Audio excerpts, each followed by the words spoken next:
Question: who's going to be the most unwatched person on cable TV?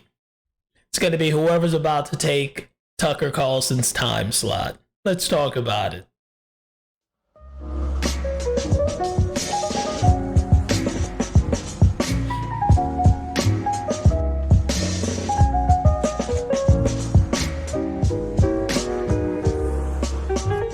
Hello everyone, this is Keith. Welcome to the Ghetto Sapien channel, your home of inner city intelligence. So yeah, Tucker Carlson is no longer with Fox News. Everyone's trying to figure out what happened, why was he fired, or was he fired at all? Because I'm hearing rumors that that's still the negotiations. He's still under contract even though they canceled the show. So that's kind of weird. But I'm hearing all sorts of rumors as to why his contract has ended. Either way, it was a bad move. Fox has lost a ton of money by getting rid of Tucker Carlson. They're calling him the $1 billion man because, here we go. At one point, $1 billion man. Fox stocks takes huge hit after Carlson exit. The Fox Corporation lost $1 billion in market capitalization just minutes after the news broke that Tucker Carlson departed Fox News. Woo-wee. I don't know who's in charge of marketing, but I think someone from Anheuser-Busch is looking for a job. They couldn't do much worse than whoever was the genius who got rid of Tucker Carlson. Supposedly it was Rupert Murdock himself. So maybe he's got the bucks and doesn't care and thinks that conservatives will continue to watch Fox News without Tucker Carlson. I think there's about a $7 million audience members who might beg to differ. I think Tucker's going to take a whole bunch of people with him wherever he goes. There was a hint that Tucker maybe had a little regrets signing with Fox News. I watched him on Adam Carolla a couple of weeks ago, and he was talking about how jealous he was of Adam Carolla's freedom, how he didn't have to travel far to go to work, and he could pretty much say whatever he wanted to say. That to me told me that once his contract was over, I don't think Tucker was going to be looking for a renewal.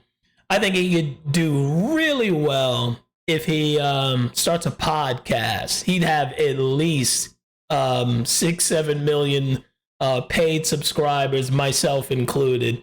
It's the only reason why I really watch Fox News anymore is to see Tucker, Maria Bartiromo, and a little Greg Gutfeld every now and then. But I get most of my news from independent media, and I'm really glad to see that Tucker's voice is going to be added to the independent media lineup. At least I hope so.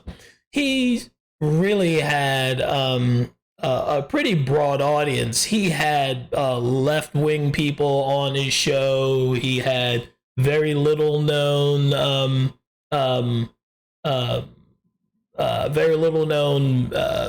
like some of the stories that he had on the show were something that you see on the internet maybe for like 5-10 minutes, and then didn't have much exposure, and Tucker would put it on his show and boom. I mean, it was stuff that you'd see on Joe Rogan and I forgot, Alex Jones, you would see on their shows, but then Tucker would have this person on, and that's mainstream media. What Tucker seemed to be doing was mixing some of the stories you'd only see on independent media. He started moving to mainstream media. He became a populist, in my opinion. He was anti-war. And I think some of the things that hurt him was the fact that he was becoming more of a populist than the typical neocon conservative from like a Sean Hannity or someone like that. And you could tell that he was ticking off the right people. Lindsey Graham refused to come on his show. That's I think it's pretty good. The Senate Minority Leader Mitch McConnell wouldn't show up on his show. So those are good signs to me. When they're afraid, when some of the establishment Republicans refuse to show up on your show, I think that's pretty good. And Tucker's audience appreciated it. You didn't see, like again, Sean Hannity, Laura Ingraham, they're a little more standard fare Republicans. The audience is getting older. Tucker brought in everybody. He's very popular, Ed. The sportos, the motorheads, geeks, sluts, bloods, wastoids, dweebies, dickheads. They all adore him. They think he's a righteous dude.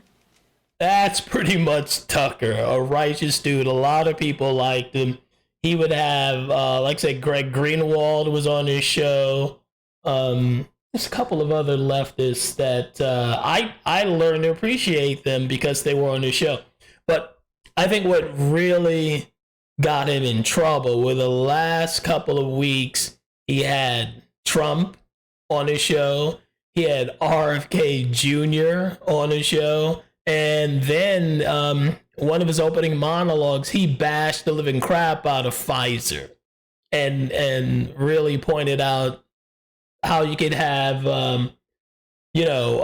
say like some of the mainstream news media, how they would have Pfizer commercials and funding from Pfizer. And then, of course, they can't go ahead and criticize anything to do with COVID.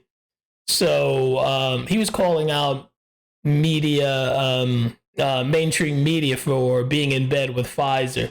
I think that might have done it for him. That was just too far. Rupert Murdock, no friend of Trump, so that's a problem. And again, RFK Jr., who came out against the COVID lockdowns big time. So those things, I think, didn't help Tucker out one bit. And I think they were just trying to restrain him a little too much. And he said, screw it.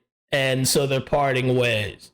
I think Tucker, I heard he was making, this is the Wall Street Journal, about $20 million a year. That's nothing. Joe Rogan's making about 3 times that amount or more.